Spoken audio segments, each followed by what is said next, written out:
Amador Vega, usted ha escrito mucho sobre la mística. Empezando entonces con una pregunta relacionada con el título de las jornadas de la ELP. ¿Es posible hablar del mundo de la mística o sería mejor, para utilizar una palabra empleada por Jacques Lacan, de su A-mundo, amo en francés, que se oye con la famosa letra A de Lacan? A ver, las analogías siempre son interesantes entre estas dos concepciones, ¿no? Podríamos decir, la concepción del mundo que tiene la mística y la de Lacan, que yo, claro está, conozco menos, ¿no? Pero más allá de estas analogías, que son evidentes en algún aspecto, creo que sí que se puede hablar del mundo de la mística en un sentido muy amplio, ¿no? Es decir, todo aquello que acontece en torno a un espacio de escritura, en torno a un espacio, pues, ¿por qué no?, de experiencia.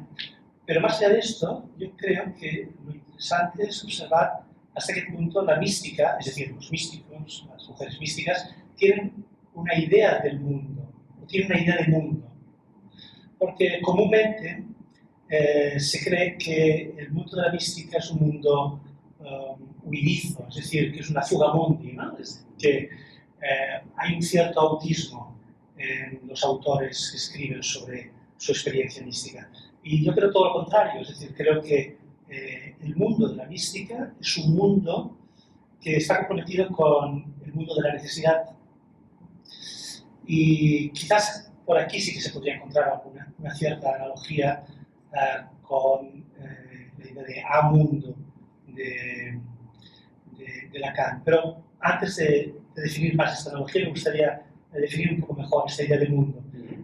Ciertamente, en los orígenes del cristianismo hubo ya grupos, los llamados gnósticos, que ante el drama de la dualidad, ¿no?, ante el drama de la injusticia, del sufrimiento, del mal en el mundo, rechazaron el mundo.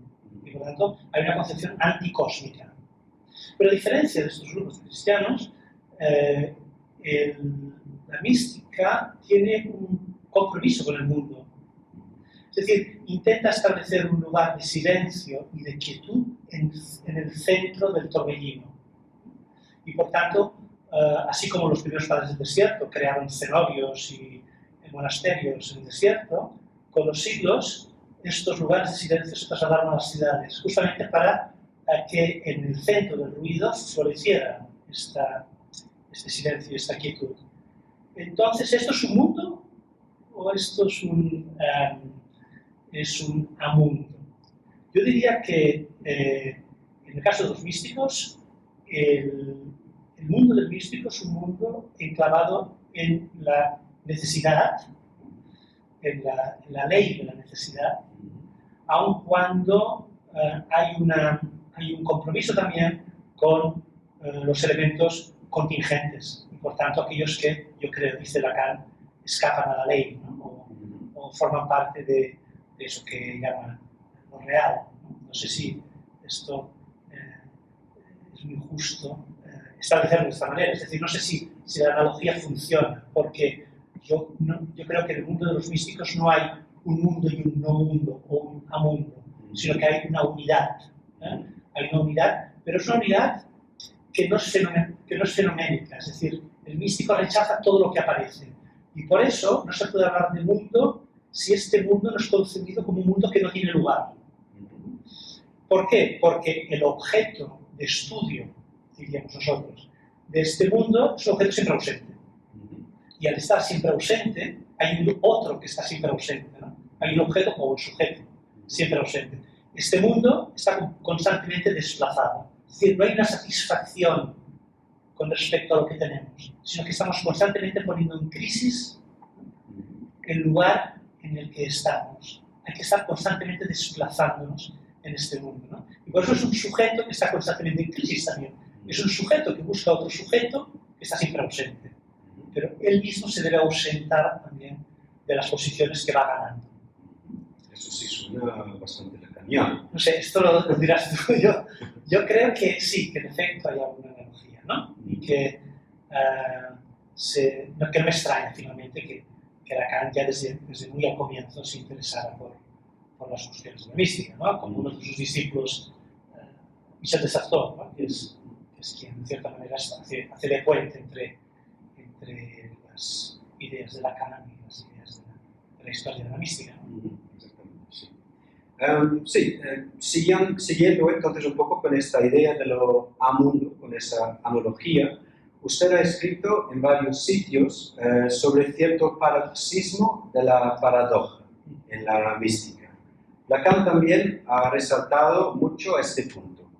En el extremo de ese campo de la mística, Lacan dice, y le cito, no se puede decir nada sin contradecirse.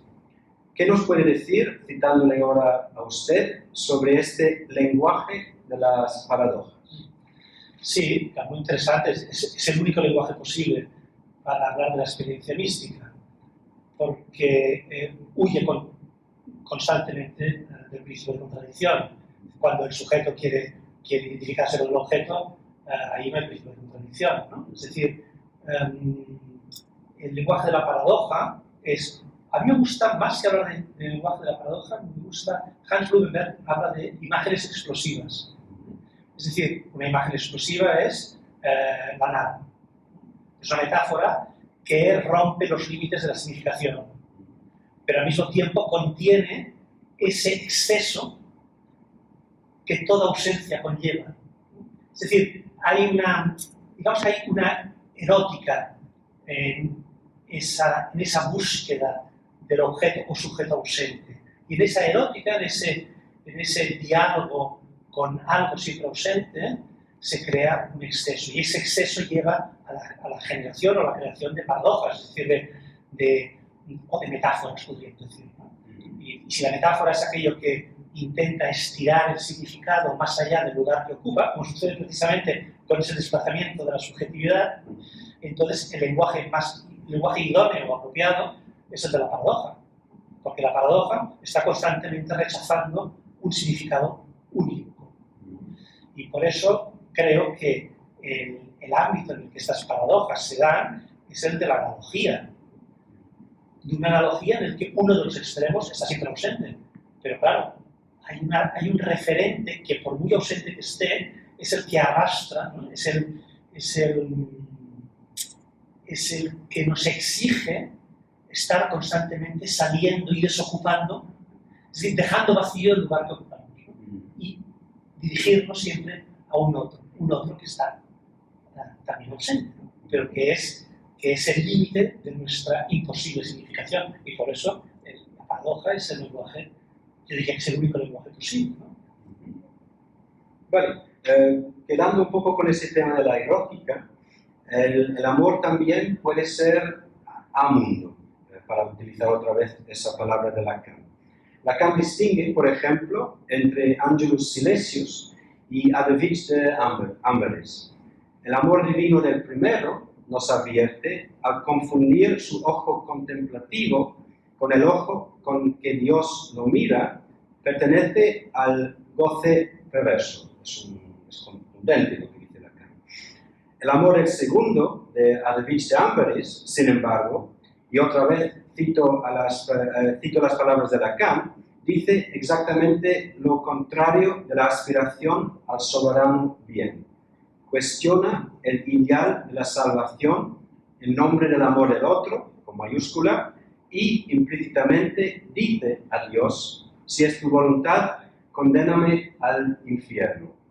¿Qué piensa usted de las diferentes versiones del amor que nos ofrece la mística? Sí, aquí entramos en el problema de las tipologías. Siempre que se ha estudiado la mística, se ha intentado establecer una serie de diferencias en base a las estructuras que generan estas filosofías o estas teologías, ¿no? Porque finalmente estamos en una gramática que tiene un ámbito y un contexto teológico cristiano. Y por tanto, aunque podemos hablar después de místicas en el budismo, etc., el contexto histórico y doctrinario del cristianismo es fundamental para entender lo que es la mística, ¿no? Porque la mística, a diferencia de otras tradiciones, es un fenómeno, como dijo Sartre, moderno. El descubrimiento de la subjetividad está en la mística ya en el siglo XIV. Por cierto, Harvey y Amberes, ¿no? Tenemos, por tanto, dos tipos distintos, ¿no? Silesius forma parte de una escuela que se llama se conoce como la escuela especulativa alemana. Es decir, él es heredero del maestro Eckhart y de los filósofos y teólogos como Jacob Böhme, que es anterior a él, se apropian del lenguaje de la teología eckartiana, en donde no hay ninguna plasmación de lo que es la experiencia. Es decir, por ejemplo, para Eckhart, la escuela alemana, no se habla de la experiencia mística. Esto es más característico de la mística femenina, por ejemplo, ¿no? La llamada mística femenina. Sin embargo, la experiencia es una experiencia intelectiva, es decir, Dios es el ser, Deus es intellectus, ¿no? Entonces, el conocimiento es una experiencia. Hay una perversión de la mirada, claro, pero esa metáfora, ese modo de entender esa doble mirada, que sin embargo tiene un único sujeto, un sujeto especular, o sea, que está en continuo. Es decir, hay una traducción de esa estructura, ¿no? El efecto es perverso, porque hay una exterioridad necesaria para el reconocimiento de mi interioridad. Quizás podríamos decir que hay una reversión de aquello que dice San Agustín, ¿no? Interior íntimo meo. Es decir, aquí lo más interior a mí es mi exterioridad, o lo otro de mí. El otro es un no otro, pero yo debo desplazarme a ese no otro para ser yo mismo, ¿no? Entonces eso, bueno, entiendo que puede haber una comprensión de eso como una mirada perversa, sobre todo si lo traducimos en un lenguaje erótico. Hadrich Amberes forma parte de un mundo muy en los inicios de la mística. De hecho, son estas mujeres del Rin, ¿no? En torno a estos cenáculos y estos grupos de mujeres que crean un género nuevo, porque además hablan por primera vez en lengua vulgar y por lo tanto tienen que crear expresiones nuevas. El exceso de Hadrich, por ejemplo, el exceso en su modo de comprender lo que es el amor a Dios, no está dirigido al sumo bien, como por ejemplo en Silesius, ¿no? Como por ejemplo la tradición platónica. Es la consecución del sumo bien, ¿no? Aquí no, aquí hay un rechazo del sumo bien. ¿Por qué? Porque no hay un amor útil, sino gozoso. Es la diferencia de San Agustín, que utiliza Lacan, por cierto, entre útil y frui, ¿no? El amor no es útil, es decir, no me sirve para alcanzar el cielo, sino que en el goce, yo, en la aceptación y en la asunción del goce, yo acepto también el sufrimiento, el mal y la muerte, que es el gran misterio de la mística. Y por eso hay un compromiso con el mundo, y con el sufrimiento, y con la enfermedad, y con la muerte. Es decir, no hay una huida, no hay un escape.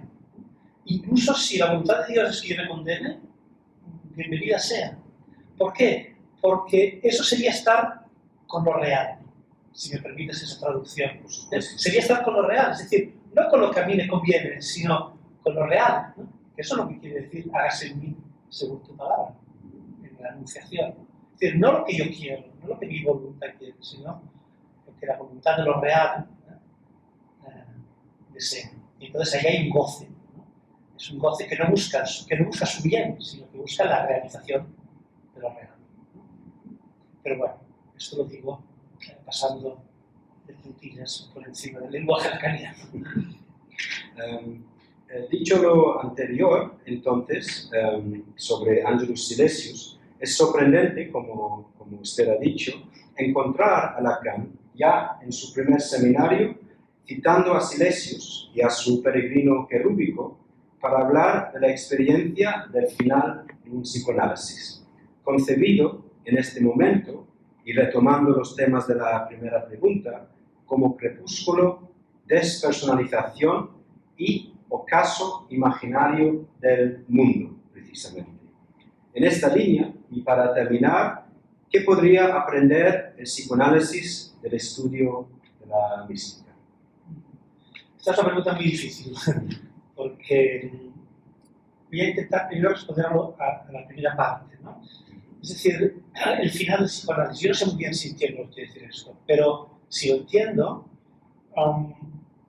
me gustaría recordar el último de los dísticos de Silesius en el Peregrino Quirúrgico, en donde dice, después de 4 libros, ¿no? De 4 partes, dice, bueno, y ahora, amigo, dice, ya basta. Ahora, si tú quieres ser eso de lo que hablamos, ¿no? Conviértete en el libro mismo. Es decir, devora el libro, ¿no? Es como comer el libro. Comer el libro. Lacan cita eso de la Biblia.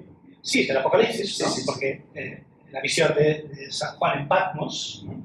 Que está muy bien representada por Durero, ¿no? Hay un grabado de Durero, donde se ve al ángel dar a comer al libro a San Juan. Es decir, hay una manducatio, ¿no? Hay una digestión del libro. Por lo tanto, ya no hay diferencia, es decir, tú te conviertes en aquello, en el objeto de estudio. Y entonces yo diría, el final del psicoanálisis, no sé si eso quiere decir el final de la relación o de la terapia, o si hay un sentido más crepuscular en todo esto, como decías, tiene que ver con la última parte de la pregunta, es decir, ¿qué puede aprender la psicoanálisis, ¿no? Era esta, ¿no? La pregunta. Y de la mística. Yo de la mística no sé, pero del estudio de la mística, yo diría que sí, porque si el psicoanálisis, no sé, me parece, desde Freud, es una vía pues, a través del amor, claro, de sanación, ¿no? De sanación del alma o de la mente, pues yo diría del alma, no tengo ningún inconveniente en hablar así, ¿no? Yo diría que el estudio de la mística también es una hermenéutica salvífica. Es decir, el estudio de la mística, de los objetos de la mística, ¿no? Del amor místico, de ese amor puro, que es el de Heinrich Lamberts, pero que encontraremos después en Fenelón y toda la tradición del XVII, ya exacerbado, ¿no? Porque es el final de la mística. Es curioso porque el final de la mística, en el XVII, la mística entra en crisis, ¿no? ¿Por qué? Porque ha estirado demasiado sus significados y se rompe la cuerda y deja de sonar, podríamos decir, ¿no? Pues el estudio de esa tensión, ¿no?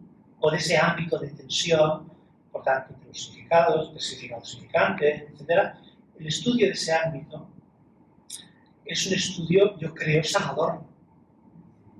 Es decir, yo estudio desde muchos años la mística porque creo que te obliga a situarte constantemente en ese lugar de desplazamiento, ¿no? Y por tanto poner tu mismo sujeto en crisis, ¿no? O tu misma subjetividad, mejor dicho, en crisis, ¿no? A vaciarla constantemente, ¿no? y a desplazarla, ¿no? Sin mayor pretensión, ¿no? Pero quizás con toda la pretensión existencial que conlleva todo eso, ¿no? Pero yo creo que sí, que el psicoanálisis puede y aprender eso, ¿no? Que hay una hermenéutica de la salud en el estudio de los objetos, no sé si la palabra objeto es muy correcta, pero en el estudio de la temática del mundo de la mística. Muy bien, hay muchas cosas más para trabajar y para seguir conversando, seguro. Muchas gracias. Gracias a vosotros.